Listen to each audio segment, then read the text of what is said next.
भारत के एक गांव में एक नवयुवक लडेडिहाका रहता था, जिसका नाम शुभम था।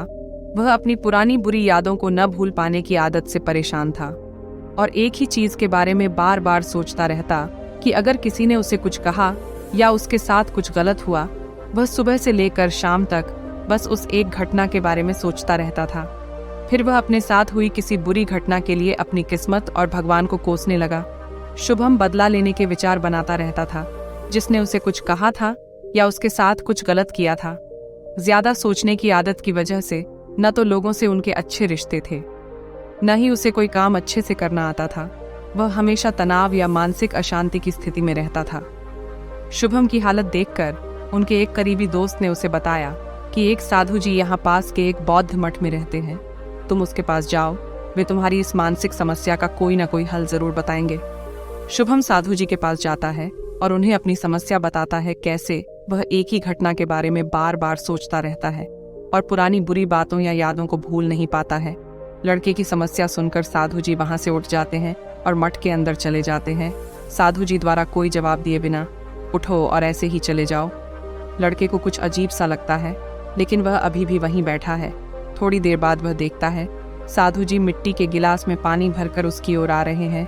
साधु जी आकर लड़के के पास खड़े हो गए। फिर शुभम भी उनके सामने खड़ा हो जाता है। साधु लड़के से पूछते हैं, बताओ इस गिलास का वजन कितना होगा? शुभम ने कहा, ठीक ठीक तो नहीं बता सकता, लेकिन इस गिलास का वजन बहुत कम है। अब साधु जी ने गंभीरता से कहा, मेरा सवाल है, अगर मैं इस गिलास को कुछ देर तक इसी तरह पकड़े रहूं तो क्या होगा? लड़के ने कहा, कुछ नहीं होगा। साधु जी ने फिर पूछा, क्या होगा अगर मैं इस गिलास को 1 घंटे तक इसी तरह पकड़ कर रखूं? तुम्हारे हाथ में दर्द होने लगेगा। शुभम ने कहा। साधु ने फिर पूछा, क्या हो अगर मैं इस गिलास को पूरे दिन इसी तरह पकड़े रहूं? आपके हाथ में बहुत दर्द होने लगेगा, आपका हाथ सुन्न हो सकता है, आपकी मांसपेशियां तनावग्रस्त हो सकती हैं और आपका हाथ मर भी सकता है। लड़के ने गंभीर शब्दों में कहा। साधु ने कहा, महान, लेकिन क्या इस बीच गिलास का वजन बदल गया? शुभम ने कहा, नहीं, वजन नहीं बढ़ा। फिर हाथ में दर्द और मांसपेशियों में तनाव क्यों था? साधु जी ने पूछा। काफी देर तक पकड़े रहने के बाद लड़के ने जवाब दिया। साधु ने फिर पूछा, अब मुझे इस दर्द से छुटकारा पाने के लिए क्या करना चाहिए? गिलास नीचे रख दो, लड़के ने कहा। तो साधु जी ने कहा, बिल्कुल सही, और हमारे जीवन की परेशानियां ऐसी ही होती हैं। थोड़ी देर के लिए उन्हें अपने दिमाग में रखें और आपको लगेगा कि सब ठीक है। उनके बारे में लंबे समय तक सोचें और आप पीड़ित होने लगेंगे, और उन्हें लंबे समय तक अपने दिमाग में रखें, तब वे आपको परेशान या पागल करने लगेंगे और तुम कुछ नहीं कर पाओगे। साधु जी ने शुभम की ओर इशारा करते हुए कहा, अपने जीवन की पिछली गलतियों और घटनाओं के बारे में सोचना महत्वपूर्ण है, लेकिन उससे भी ज्यादा जरूरी है उनसे सीखना और आगे बढ़ना। अगर आप एक ही चीज को पकड़े रहते हैं तो ठीक उस गिलास की तरह यह आपके जीवन में दर्द भी पैदा करेगा।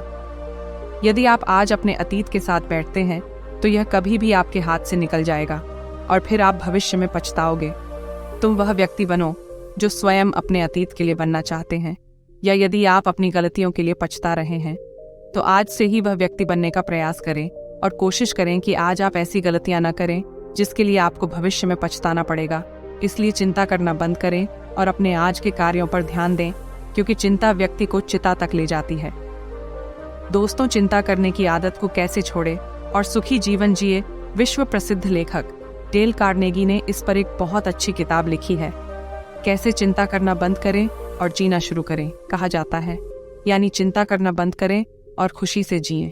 अगर आप YouTube दर्शकों को यह वीडियो पसंद आई हो तो वीडियो को लाइक और चैनल को सब्सक्राइब जरूर करें, जिससे हमें और मोटिवेशन मिले।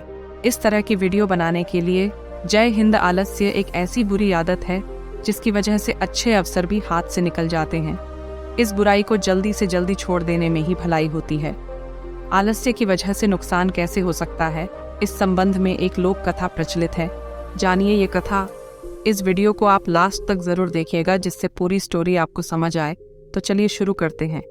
एक बार एक लडेडिहाका आलस्य से परेशान होकर गौतम बुद्ध के पास आता है और कहता है, बुद्ध, मेरे अंदर बहुत आलस्य है। इस आलस्य के कारण मैं वह सब कुछ नहीं कर पा रहा हूँ जो मैं अपने जीवन में करना चाहता हूँ। इस आलस्य ने मुझे बहुत सताया है। इस वजह से मैं अपने जीवन में प्रगति नहीं कर पा रहा हूँ। कृपया मुझे इस आलस्य से छुटकारा पाने का कोई उपाय बताएं। यह सुनकर गौतम बुद्ध मुस्कुराए और उस आलसी लद्दहाके से बोले, कैसे जानते हैं कि आप में आलस्य है? आलसी लद्दहाके ने कहा, बुद्ध केवल मैं ही नहीं बल्कि मेरा पूरा परिवार और समाज भी यही कहता है, मैं एक आलसी व्यक्ति हूं। बुद्ध ने कहा, क्या तुम मुझे सबूत दे सकते हो कि तुम आलसी हो? आलसी लद्दहाके ने कहा, हाँ बुद्ध, मैं दे सकता हूं।